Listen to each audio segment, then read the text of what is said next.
নজর রাখবো পরবর্তী সংবাদে। দুর্গাপুজোর একেবারে আমরা মধ্যেই রয়েছি এক প্রকার বলাই যায়। তারই মধ্যে এবার চলছে একের পর এক সভা, একের পর এক বৈঠক। তেলিয়ামুড়াতে যেমনটা পরিলক্ষিত হলো, তেলিয়ামুড়ার প্রতি বছরের ন্যায় প্রাইমারি মার্কেটিং কোঅপারেটিভ সোসাইটি লিমিটেডের বার্ষিক সাধারণ সভা অনুষ্ঠিত হলো নেতাজি নগর স্থিত অশ্বিনী কুমার কমিউনিটি হলে। আজ সোমবার এই অনুষ্ঠানে উপস্থিত ছিলেন বিধানসভার মুখ্য সচেতক, স্থানীয় বিধায়িকা কল্যাণী সাহা রায়। এছাড়াও ছিলেন পুর পরিষদের অন্যান্য বিশিষ্টরা। তবে আজকের যে সভা, দ্বিবার্ষিক বার্ষিক সাধারণ সভাকে কেন্দ্র করে কি বক্তব্য উঠে আসছে, কল্যাণী রায় কি জানিয়েছেন শুনুন। করার পরিকল্পনা দীর্ঘদিন রয়েছে, কিন্তু দুঃখের বিষয় যে আসাম আগরতলা রোডের উপর আমাদের এমন কোনো জায়গা নেই।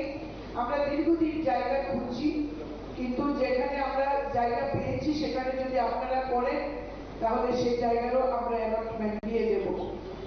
গ্যাসের ব্যবসা দীর্ঘদিন যাবৎ সমীর বাবু অর্থাৎ আমাদের ম্যানেজার সমীর ভট্টাচার্য তিনি চেষ্টা করছেন, আমার সহযোগিতা থাকবে। কিছুদিন আগে রাজ্যের মাননীয় সমবায় মন্ত্রী শুক্লাচরণ নোয়াতিয়া তিনি আমাদের তেলিয়ামুড়া প্রাইমারি মার্কেটিং কোঅপারেটিভের অফিসে এসেছিলেন। ওই সময় যদিও আমি রাজ্যের বাইরে, আমি আয়োজনে ছিলাম, কিন্তু ওনার সঙ্গে আমার দীর্ঘ আলোচনা হয়েছে। আমাদের সেন্ট্রাল থেকে একটা টাকা আমরা পেয়েছিলাম। রাজ্যের তৎকালীন উপমুখ্যমন্ত্রী অর্থাৎ আইটি মিনিস্টার ছিলেন জিষ্ণু দেববর্মন মহোদয়, যিনি বর্তমানে তেলেঙ্গানার রাজ্যপাল।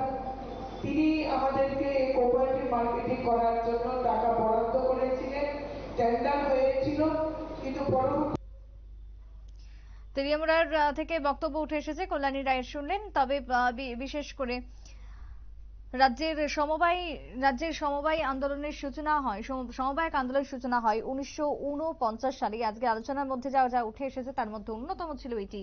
1963 সালে 10ই আগস্ট 33 জন সমবায়ককে নিয়ে Teliamura primary marketing society limited গঠিত হয় এবং তারপর থেকে একটু একটু করে কাজ চলছে এবং এগিয়ে চলেছেন ব্যবসায়ীরা, স্বাবলম্বী হচ্ছেন। আজকের এই বিশেষ সাধারণ সভাতে উপস্থিত হয়ে এমনটাই বক্তব্য পেশ করেছেন কল্যাণী সাহা রায়। ছোট্ট বিরতির পর ফিরে আসছি, সঙ্গে থাকুন।